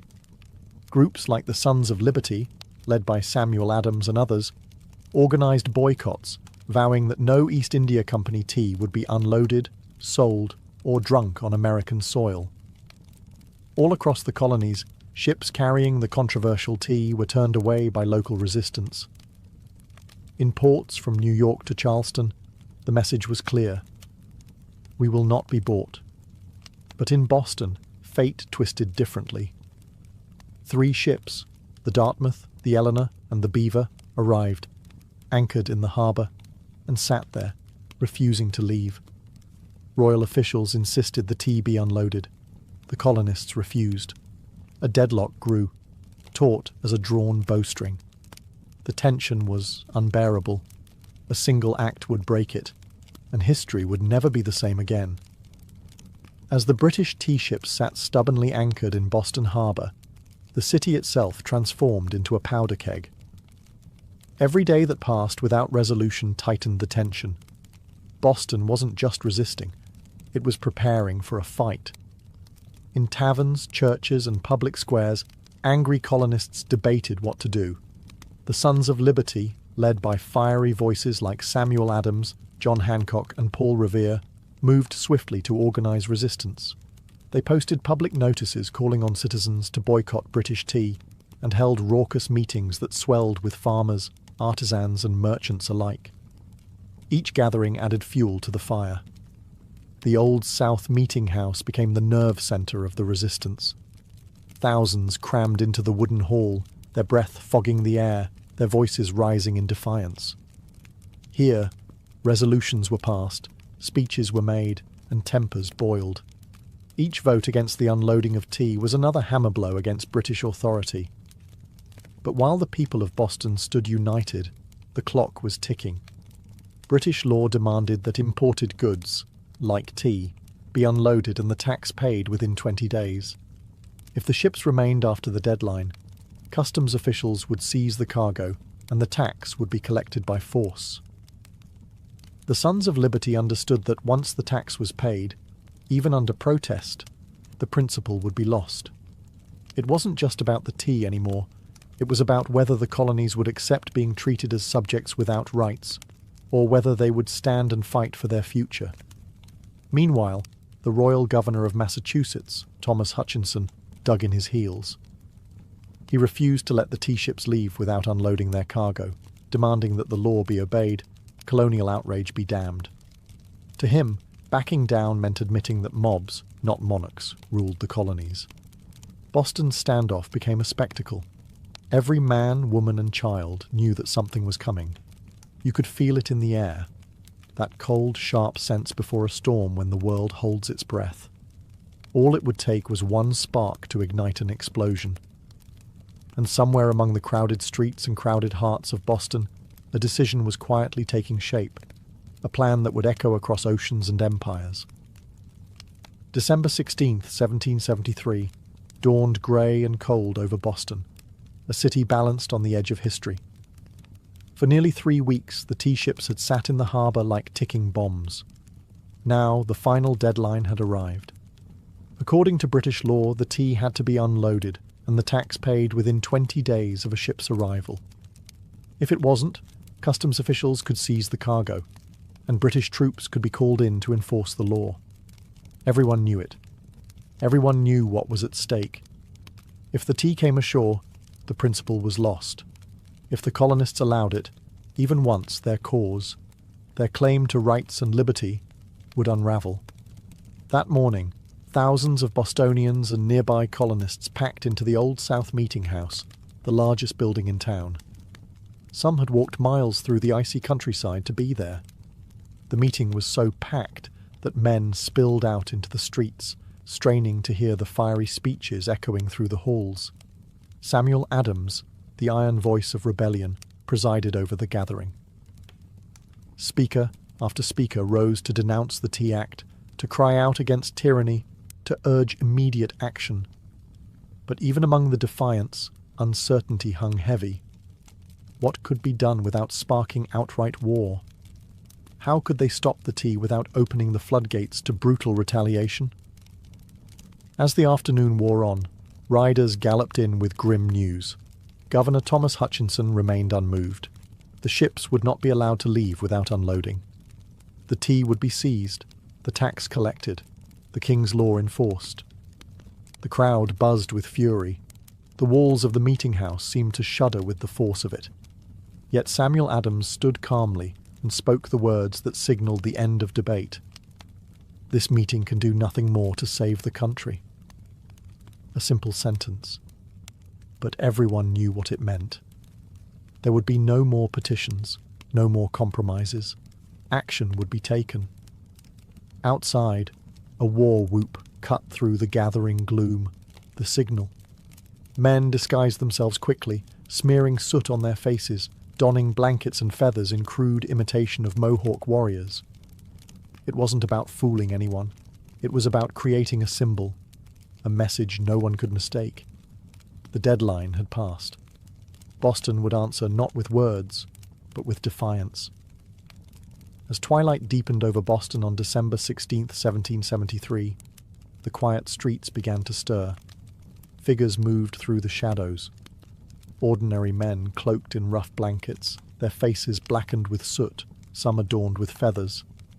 They weren't trying to fool anyone into believing they were real Mohawks. Their disguise was symbolic, an act of shedding their old identities, of taking a stand as something new, something fierce. By the dozens, they made their way to Griffin's Wharf, where the 3 tea ships, the Dartmouth, the Eleanor, and the Beaver, lay anchored. The harbour water churned cold and dark beneath them, thick with the sharp bite of winter air. There was no shouting, no drunken chaos. This was not a riot. It was a mission, carried out with calm, ruthless precision. Armed with hatchets and clubs, the disguised colonists swarmed the ships, overwhelming the few crew members still aboard. No harm came to the sailors. They were pushed aside, watched in silence as the operation began. Men split open the wooden chests with practiced blows, the fragrant smell of fresh tea spilling into the cold night air. Others heaved the crates overboard, their heavy splashes echoing across the still waters of the harbour. Chest after chest, 342 in total, was broken and dumped, until the black water swirled with thousands of pounds of tea leaves. Spectators watched from the wharf, silent, awed. British guards stationed nearby made no move to intervene. Whether from confusion, sympathy, or fear of escalating violence remains unclear. Some accounts suggest that even among British loyalists there was an understanding. Something had shifted, and there would be no stopping it tonight. The discipline was extraordinary. No cargo was stolen. No one raided the ships for valuables. Only the tea, the hated symbol of British oppression, was targeted. In a town where hunger and hardship were daily realities, the men could have easily turned the protest into an excuse for looting. They did not. When it was over, the harbour resembled a great, swirling cauldron, filled with torn chests and soaking tea leaves. The smell of the sea mixed with the sharp tang of smashed tea, filling the night air with a strange, bittersweet scent. The work was done. Silently, the men disappeared into the night, vanishing into the alleys and back streets of Boston. They left behind no names, no leaders, no claims to fame, only the unmistakable mark of revolution. As the last broken crates bobbed in the dark water, Boston stood still, almost holding its breath. The Boston Tea Party wasn't a riot, a brawl, or a drunken spectacle. It was something far rarer, an act of cold, deliberate defiance carried out under the cloak of night. The harbour was transformed into a giant, swirling teapot. Thousands of pounds of East India Company tea floated in great mats on the water, staining it black. Some colonists, curious and rebellious, scooped handfuls of soaked leaves from the harbour, only to be chastised by the Sons of Liberty patrolling the docks. Nothing was to be salvaged. No one would profit from this night's work. This was principle, pure and simple. The town woke the next morning to the smell of salty tea hanging heavy in the air. News spread like wildfire. Word of mouth, letters, broadsheets. By midday, everyone from apprentices to merchants knew what had happened, and opinions split fast. Among patriots, there was pride, a fierce, swelling pride that ordinary men had stood up to the mightiest empire in the world and struck a blow for liberty. Among loyalists and moderates, there was horror. To them, the destruction of property was reckless, dangerous. Had the colonies crossed a line they couldn't walk back from? Governor Thomas Hutchinson raged in his mansion, furious not only at the destruction but at the message it sent. If the king's authority could be defied so brazenly in Boston, where else might rebellion spark? British officials were stunned. They had expected protests, boycotts, maybe another riot like those that had broken out over the Stamp Act. They hadn't expected organised, disciplined revolutionaries to calmly destroy tens of thousands of pounds of royal property without so much as breaking a window. The ship's captains, the Dartmouth, the Eleanor, the Beaver, could only watch helplessly as their cargo disappeared beneath the waves. In the official ledgers, the night's loss would be tallied at over 10,000 British pounds, a fortune. But the real loss wasn't measured in pounds sterling or ruined tea. It was measured in trust, in loyalty, in the fragile illusion that Britain still ruled her colonies with consent. The night the tea sank, something deeper rose to the surface, a shared undeniable truth. The age of peaceful protest was ending, a reckoning was coming, and Boston was ready. When word of the Boston Tea Party crossed the Atlantic and reached London, the reaction was swift and furious. To British officials, it was not simply a protest, it was rebellion, an open, mocking challenge to royal authority that could not be ignored. King George III, upon hearing the news, was said to have grown cold with anger. Parliament, already frustrated by years of colonial disobedience, exploded in outrage. They demanded punishment, not just for the city of Boston, but as a warning to all the American colonies. The result was a series of laws so harsh they were quickly nicknamed the Intolerable Acts in America. The first blow came swiftly, the Boston Port Act. In one brutal stroke, Parliament ordered the closure of Boston's bustling harbour, the economic lifeline of the city, until the destroyed tea was paid for and order restored. Ships could no longer enter or leave. Trade vanished. Goods and supplies dried up.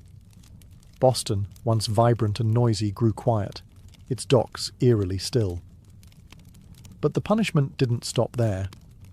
The Massachusetts Government Act stripped the colony of its self-governing rights, placing it firmly under the king's appointed officials.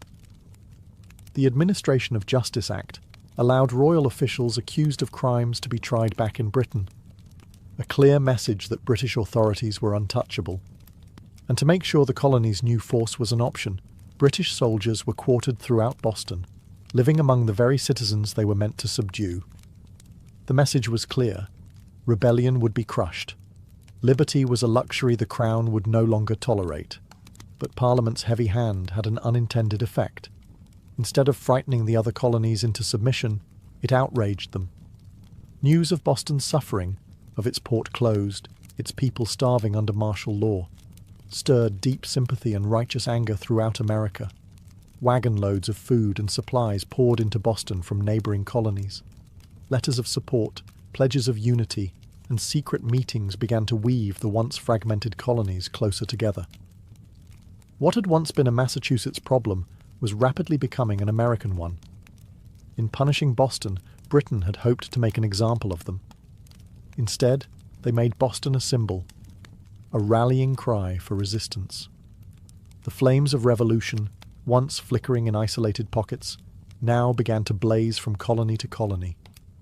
And there would be no easy extinguishing them. The punishment of Boston sent shockwaves far beyond the rocky shores of Massachusetts. Across the 13 colonies, outrage turned into something far more dangerous for Britain: unity. For years, the colonies had acted like distant cousins, bickering and competing, separated by geography, religion, and trade rivalries. But when Parliament slammed Boston's harbour shut and stripped Massachusetts of its self-governance, Americans across the continent realized, if it could happen to Boston, it could happen to anyone. From Virginia to Pennsylvania, South Carolina to New Hampshire, the response was swift. Colonists sent wagons full of food, supplies, and letters of solidarity to the suffering people of Boston. Town meetings buzzed with anger. Newspaper printers worked day and night to spread the news. The fight was no longer Boston's alone. It was everyone's. And so, in September 1774, something unprecedented happened. The First Continental Congress convened in Philadelphia. For the first time, representatives from 12 of the 13 colonies gathered under one roof to discuss a unified response. Men like George Washington, Patrick Henry, John Adams, and Samuel Adams, once merely regional figures, now stood together as architects of a movement that was growing larger by the day. Their goal, at least officially, was not yet full independence. Most still hoped for reconciliation, for a return to the old relationship of mutual respect under the British Crown. But beneath the polite debates and carefully worded petitions, a deeper understanding was taking root. The colonies could no longer afford to stand separately. At the Congress, they agreed to a sweeping boycott of British goods. They pledged mutual support in the face of further British aggression, and they made it clear any attack on one colony would be considered an attack on all. In taverns and meeting houses across the continent, ordinary people began using words that had once been whispered only in private: unity, resistance, liberty. In bringing the hammer down on Boston, Britain had imagined it would crush rebellion. Instead, it had welded the colonies together into something far more dangerous, a people who, despite their differences, were beginning to think of themselves not as scattered provinces, but as Americans. The winds of revolution were no longer just stirring. They were gathering into a storm, and it was too late for Britain to stop it. The night the tea sank into Boston Harbor, it wasn't just crates that were destroyed. It was the illusion that the American colonies could remain loyal subjects forever. The Boston Tea Party lit a spark that no king, no army, no distant parliament could ever snuff out. In the months that followed, that spark caught fire across the colonies. What had once been protests, boycotts, and polite petitions hardened into open resistance. Town militias began drilling openly. Storehouses filled with powder and shot. Men who had once toasted King George III in taverns now whispered about revolution under the same roofs. Boston became a symbol of sacrifice, battered but unbowed. The more Britain tried to tighten its grip, the more the colonies slipped through its fingers. Every ship that sailed past the closed, silent harbour of Boston was a silent reminder that tyranny had met its match in American defiance. When Parliament passed the Intolerable Acts, They intended to make an example out of Boston, to scare the other colonies into submission. Instead, they had created a martyr city, a rallying cry. From Georgia to New Hampshire, colonists realized that their fates were tied together. Resistance was no longer about tea. It was about survival, identity, freedom. By the spring of 1775, the tension reached a boiling point outside Boston, in the villages of Lexington and Concord. British troops, sent to confiscate colonial weapons, instead found armed farmers, ordinary men ready to defend their rights with musket fire. The first shots of the American Revolution rang out, a direct line traced back to the moment when men chose principle over profit and dumped a fortune's worth of tea into the harbour. The Boston Tea Party showed the world that revolution doesn't always announce itself with trumpets and banners. Sometimes it starts quietly, with a small group of determined people standing in the cold, choosing defiance over fear. In dumping the tea, the colonists weren't just rejecting a tax. They were rejecting an empire. And though the road ahead would be bloody, bitter, and uncertain, one thing had become clear that night in Boston Harbour. The American colonies were no longer loyal subjects. They were something new, something dangerous. They were revolutionaries. And they were just getting started. All before the towering pyramids of Giza, before Mesopotamian cities buzzed with life, before Stonehenge stood against the sky, there was Corral. Hidden away in the dry valleys of coastal Peru, Corral rose in silent majesty nearly 5,000 years ago, then faded into near-complete oblivion, swallowed by sands and forgotten by history. For centuries, the world did not even know it existed. The super valley where Corral once thrived seems at first glance an unlikely place for civilization to bloom. The landscape is parched, barren, the river little more than a thin silver thread winding through rocks and dust. To most eyes it looked inhospitable, a place abandoned by life. Yet it was here, amid the desolation, that one of humanity's earliest great cities took shape. Corral wasn't just a collection of scattered huts or a temporary trading post. It was a planned city, sprawling over 150 acres, filled with pyramids, plazas, residential quarters, and ceremonial spaces. It had scale, purpose, and vision, a complex society blossoming centuries before the Egyptians began stacking stones into pyramids of their own. The people of Corral achieved this without the wheel, without written language, without metal tools. They built massive structures from stone and earth with nothing but ingenuity, communal effort, and the raw power of human will. Yet for thousands of years, Corral's existence remained a secret. Even when travellers stumbled across the strange, weathered mounds scattered across the valley, they mistook them for natural formations, mere hills sculpted by the desert winds. No one imagined that beneath the sand lay one of the oldest cities in the world, predating even the civilizations that history books had crowned as the firsts. It wasn't until the late 20th century that archaeologists, led by Ruth Shady, uncovered the truth. What they found buried in the dust of time would rewrite the story of the Americas and force the world to reconsider what it thought it knew about the birth of civilization itself. Corral had risen, flourished, and fallen in total anonymity. Now, after millennia of silence, its stones are speaking again, whispering of a peaceful, intelligent people who built a world of complexity and wonder in a land where life itself seemed impossible. And this was only the beginning of their story. At first glance, the Supi Valley looks like a place where life should struggle to exist. Harsh winds sweep across endless stretches of sand and stone.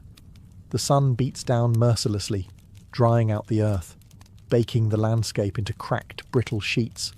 Water is scarce, the river a meandering thread fighting for survival. To the untrained eye, it is a wasteland, barren, empty, forgotten by the gods.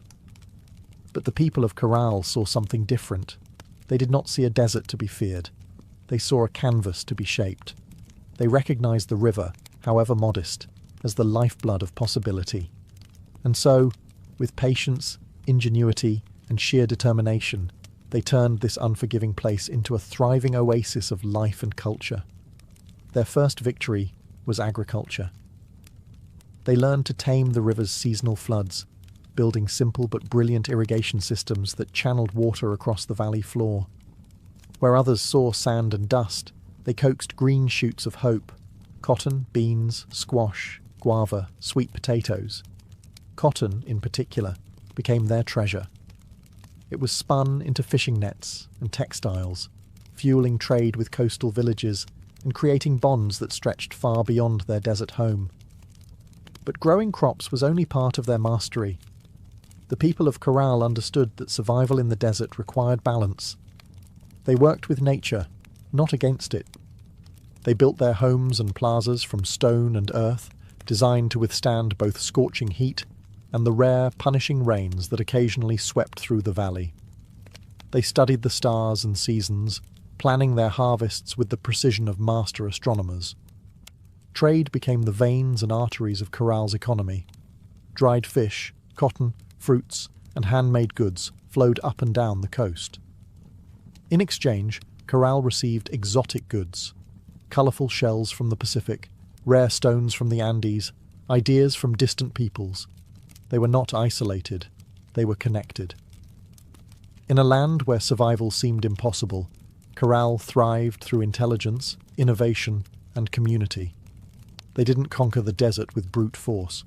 They partnered with it, learning its rhythms, respecting its power, building a society that was not just functional, it was extraordinary. Against the odds, Corral blossomed into a beacon of civilization. And it was only beginning to rise. Rising out of the desert like ancient guardians, the pyramids of Corral defy everything we thought we knew about early civilization in the Americas. These were not small, crude structures built by primitive hands. They were massive, deliberate works of architecture, created by a people with vision, organization, and ambition. The centerpiece of the city was the Pyramid Mare, the largest of Corral's monumental structures. It stretched more than 450 feet in length and towered nearly 60 feet above the desert floor, a feat of engineering on par with the early wonders of the ancient world. Built from stone, mud, and woven reed bags filled with rocks, the pyramid was designed not just to endure the harsh climate, but to withstand the punishing earthquakes that occasionally rattled the region. And endure it did, standing silent against wind and time for nearly 5 millennia. But the pyramids of Corral were not tombs. Unlike the massive burial complexes of Egypt, Corral's pyramids served a different purpose. They were centers of ceremony, power, and public life. Temples and gathering spaces crowned their summits, accessible by broad, elegant staircases. Fires once burned atop these platforms, and rituals were held beneath the endless Peruvian sky.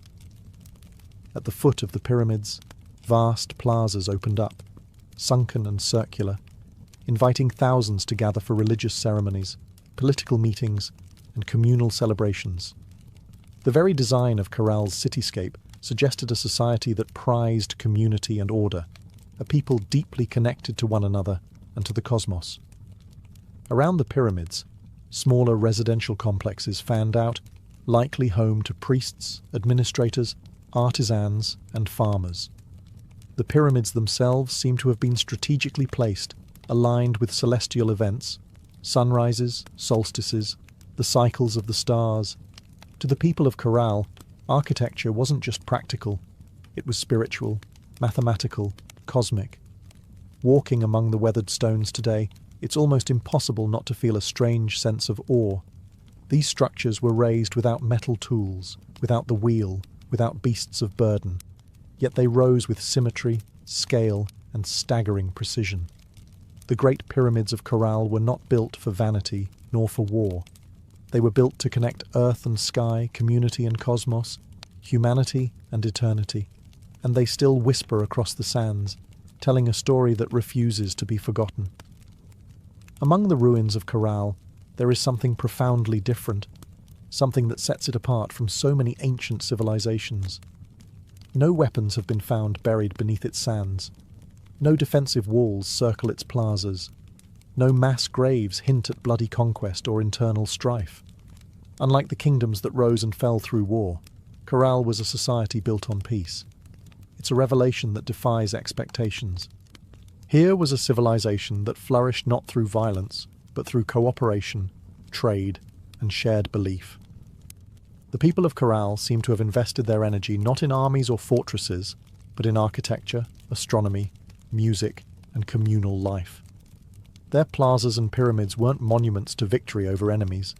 They were centers of celebration, worship, and governance.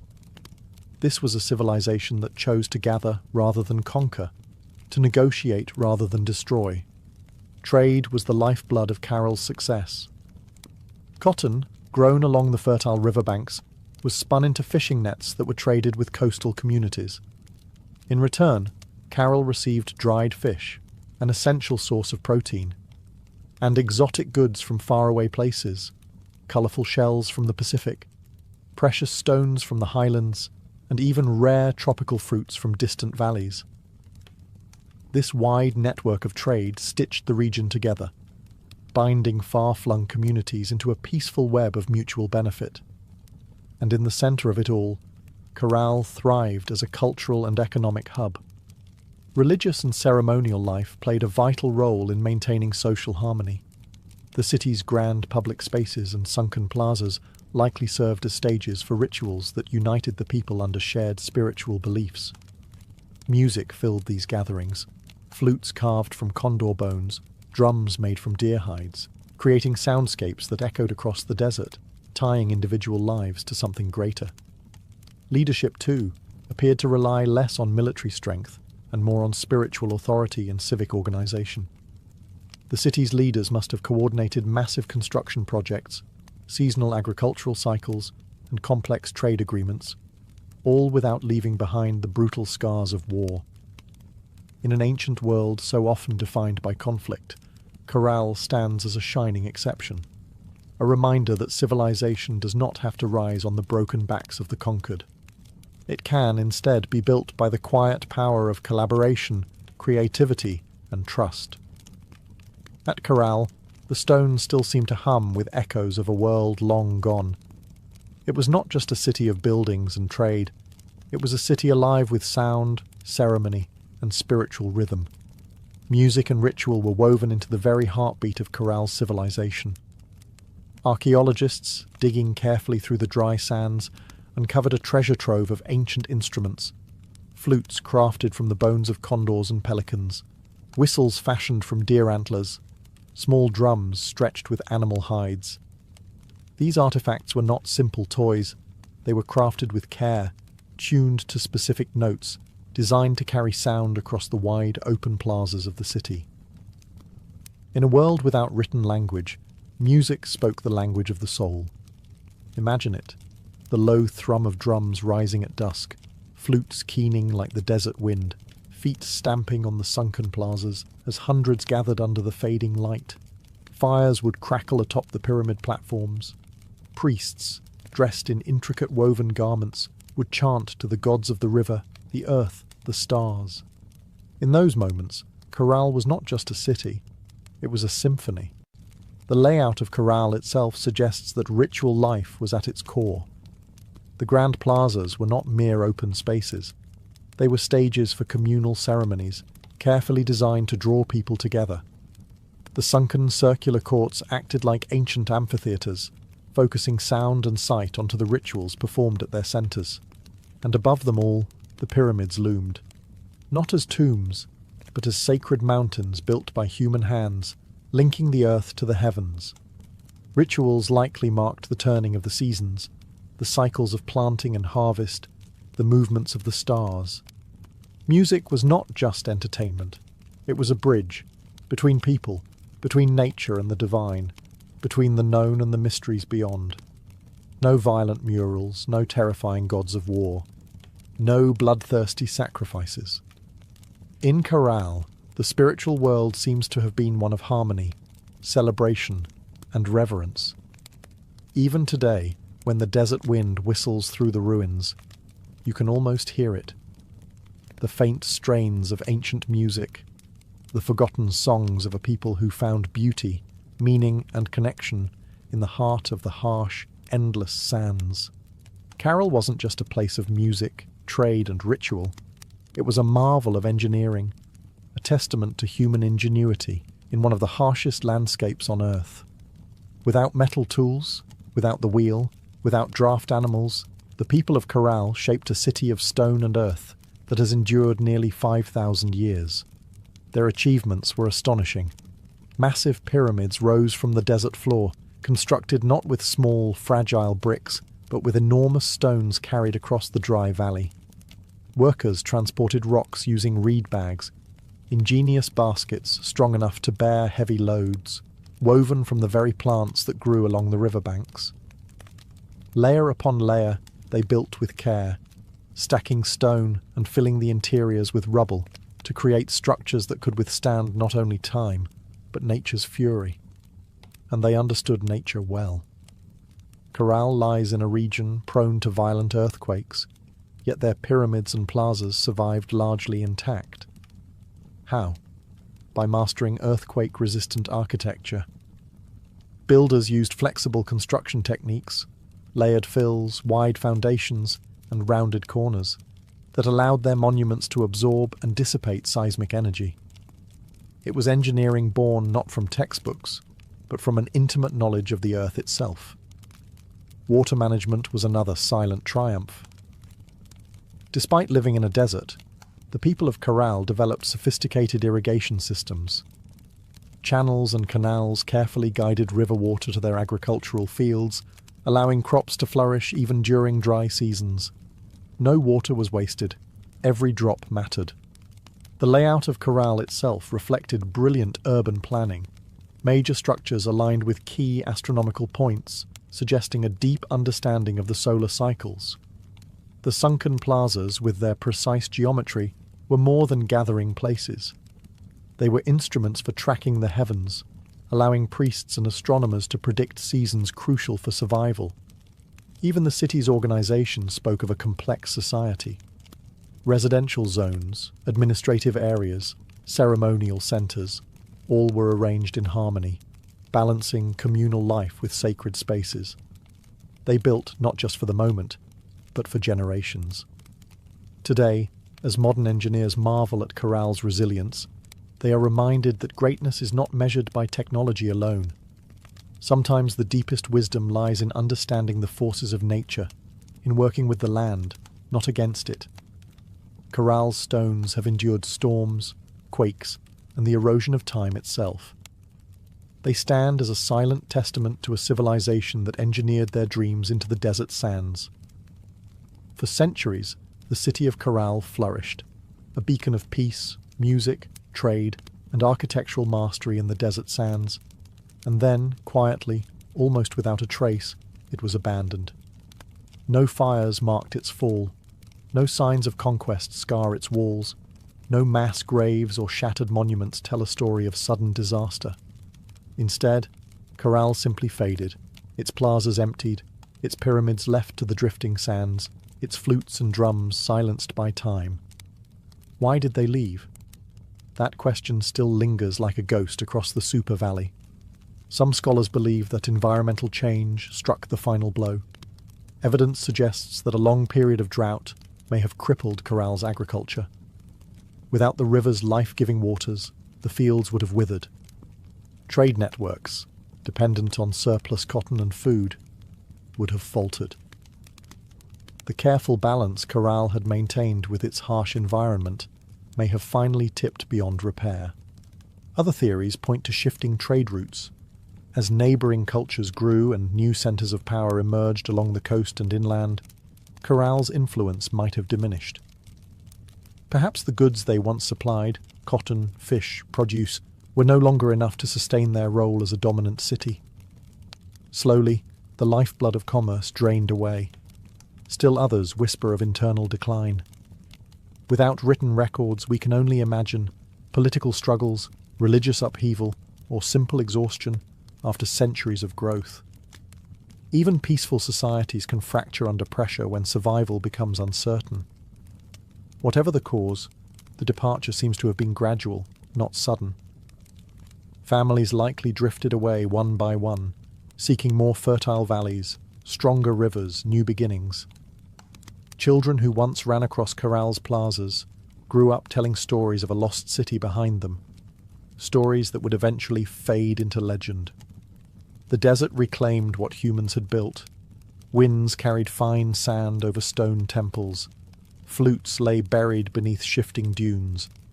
What had once been a humming, vibrant civilization became a field of silent, sleeping mounds. For nearly 4,000 years, Corral remained hidden, a whisper beneath the sands, waiting. Today, as archaeologists carefully uncover its stones, the question still burns. How does a city so advanced, so beautifully crafted, simply vanish? Perhaps the truth is that even the greatest civilizations, no matter how wise or peaceful, are still fragile, threads woven into the tapestry of time, forever vulnerable to the unseen forces of change. For millennia, Corral lay forgotten, buried beneath the silent sands of the Super Valley. Travelers passed the strange, rounded hills that dotted the landscape, never suspecting that beneath their feet lay the ruins of a civilization older than the pyramids of Egypt. To them, these were just natural formations, mounds shaped by the wind and time. It wasn't until the late 20th century that the world would finally hear Corral's voice again. In the 1990s, Peruvian archaeologist Ruth Shady led a team into the Soup Valley, driven by curiosity and a growing sense that these hills might hold secrets no one had yet uncovered. What they found would rewrite the story of human civilization in the Americas. Layer by painstaking layer, the sand was brushed away.